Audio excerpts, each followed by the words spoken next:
Pourquoi avons-nous peur du changement? Pourquoi avons-nous peur de changer? C'est une question fondamentale à se poser car la vie est très courte. La vie est courte, il y a tellement de choses à découvrir sur Terre, tellement de choses à explorer, tellement d'expériences à vivre, tellement de gens à rencontrer, tellement de choses à apprendre, qu'on a envie de goûter à tout ça. Et puis souvent, on ne va pas oser le faire parce qu'on est habitué à vivre dans une zone de confort.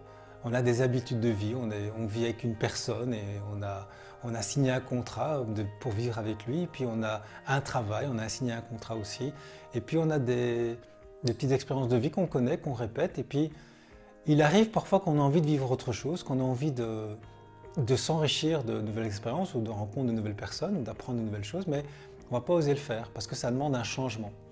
Et on parle beaucoup de résistance au changement. Et c'est vrai qu'on peut remarquer, et je vois beaucoup de gens qui ont des rêves de changement, qui ont envie de vivre une autre expérience, rencontrer d'autres types de personnes, alors qu'elles sont avec quelqu'un qui ne leur convient pas, ou un travail qui ne leur convient pas, ou une expérience de vie qui ne leur convient pas, une maison par exemple.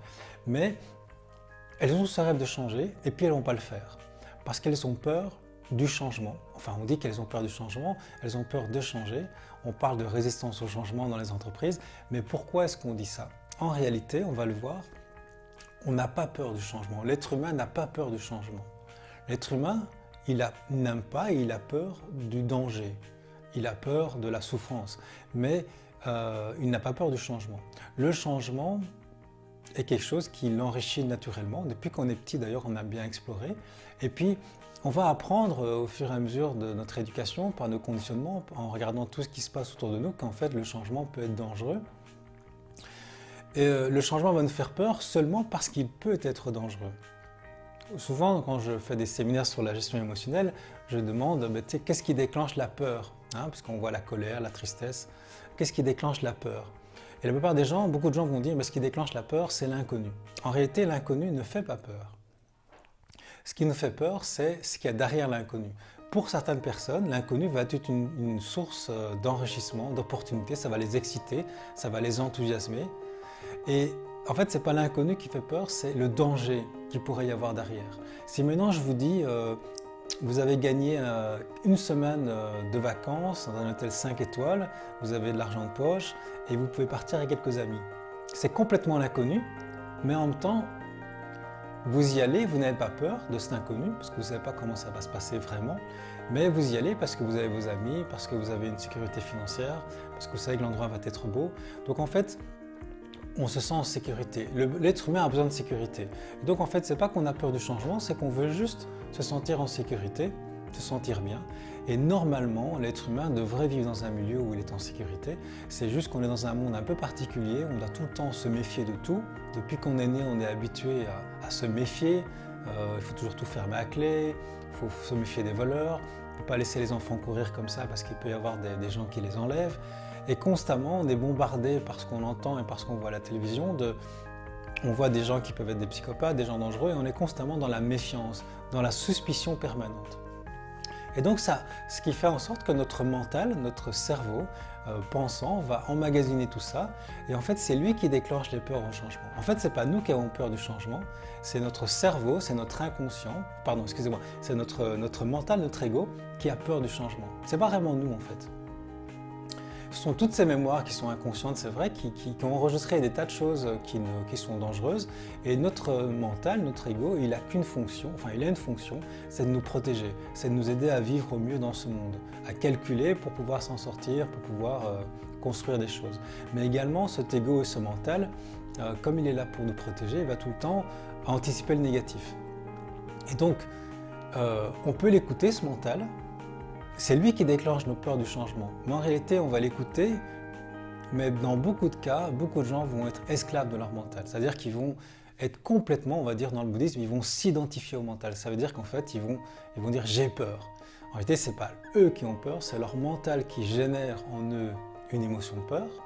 Ce mental qui tourne sans arrêt, qui est une machine à ruminer, qui va anticiper, qui va se faire des films incroyables sur le futur, des problèmes qu'on va avoir.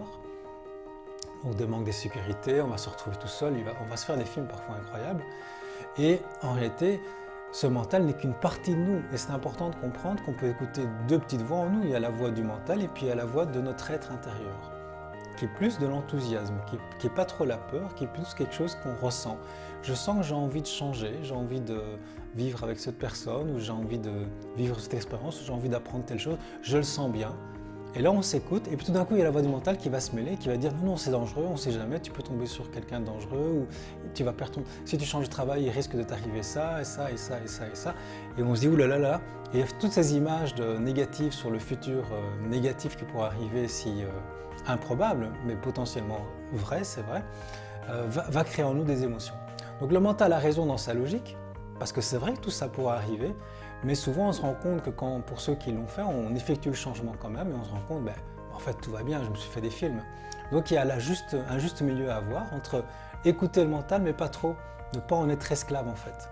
Et quand on a peur du changement, quand on a peur de changer, c'est parce qu'en fait on écoute trop notre mental. C'est normal de l'écouter un petit peu, d'être méfiant, de prévoir, d'être prévoyant, de faire quelques calculs.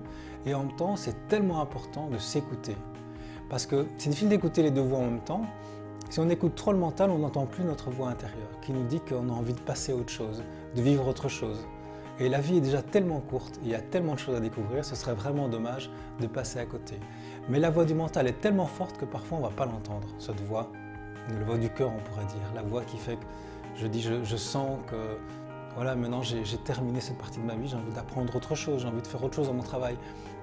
Elle est là, cette petite voix, mais l'autre voix est tellement assourdissante qu'on ne l'entend pas. Et donc, c'est pas qu'on a peur du changement, c'est que notre mental nous crée des peurs en nous. Et donc la seule chose finalement à faire en comprenant ça, c'est prendre de la distance avec notre mental, c'est l'écouter pour ce qu'il est, un système de protection qui enregistre tout ce qu'il peut y avoir de dangereux autour de nous et qui fait des liens avec tout ça, que ce soit la télévision ou ce qu'on a vécu. Il suffit qu'il peut y avoir plein de bonnes nouvelles et puis vous allez dans un pays ou dans une ville, vous avez envie d'aller là, mais vous avez retenu, il y a un cas sur 1000 où il y a eu une agression, où il y a eu un problème, et ça vous allez le retenir et vous allez l'amplifier. Donc ça va vous faire peur.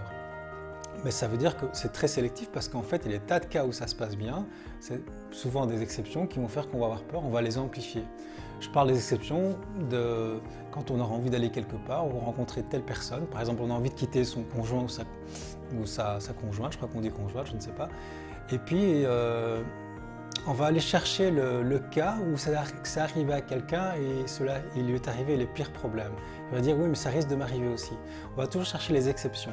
Et en fait on va écouter trop le mental qui va tout le temps trouver plein de justifications et il va faire des calculs en permanence dans le négatif pour entre guillemets nous protéger, mais en réalité en voulant nous protéger, il crée en nous des émotions de peur. Finalement on reste chez soi, on ne bouge plus et on ne rencontre personne et on dit j'ai une vie triste, j'ose pas, je suis paresseux, j'ose pas bouger. Et en fait, quand on veut le faire, on a cette voix du mental qui revient, qui nous repousse, qui nous remet au bon endroit, enfin, qui nous rend statique, alors que la vie, c'est le mouvement. Et donc l'idée, c'est de relâcher prise avec ce mental, de moins l'écouter, juste une fois un petit peu, parce qu'il faut quand même être raisonnable. Si on doit prendre un avion, par exemple, on doit anticiper qu'on risque d'arriver en retard, donc on aura effectivement une utilisation intelligente du mental. Et surtout, on va écouter cette voix de l'enthousiasme, cette voix du cœur qui nous dit qu'on ressent d'aller dans telle direction de vie. C'est important parce qu'une des pires choses, c'est quand on arrive à la fin de sa vie, on est vieux, et à la fin de sa vie, forcément, on est vieux, et puis on se dit « Merde, j'aurais voulu faire ça, mais j'ai pas osé. » Et puis maintenant, c'est trop tard. Donc pour éviter ce genre de souffrance, c'est important de lâcher prise avec ce mental, de ne pas avoir peur de ce changement, c'est-à-dire de ne pas écouter ce mental qui génère en nous ces peurs, et plus d'écouter sa petite voix intérieure. C'est ce que je vous souhaite, c'est de vous enthousiasmer devant l'inconnu, devant le changement, tout en restant prévoyant, de toujours écouter cette voix du cœur, cette voix qui vient de l'intérieur, qui nous dit qu'on a envie de profiter de la vie, on a envie de jouir de la vie, on a envie de découvrir plein de choses, et de jamais taire cette voix, de continuer à l'écouter. C'est la voix de notre enfant intérieur qui a envie de jouer en permanence et de profiter de la vie. C'est ce que je vous souhaite. Être un rebelle sans se mettre à genoux, comme une étincelle dans ce monde de fous. Être un rebelle sans se mettre à genoux, comme une étincelle dans ce monde de fous.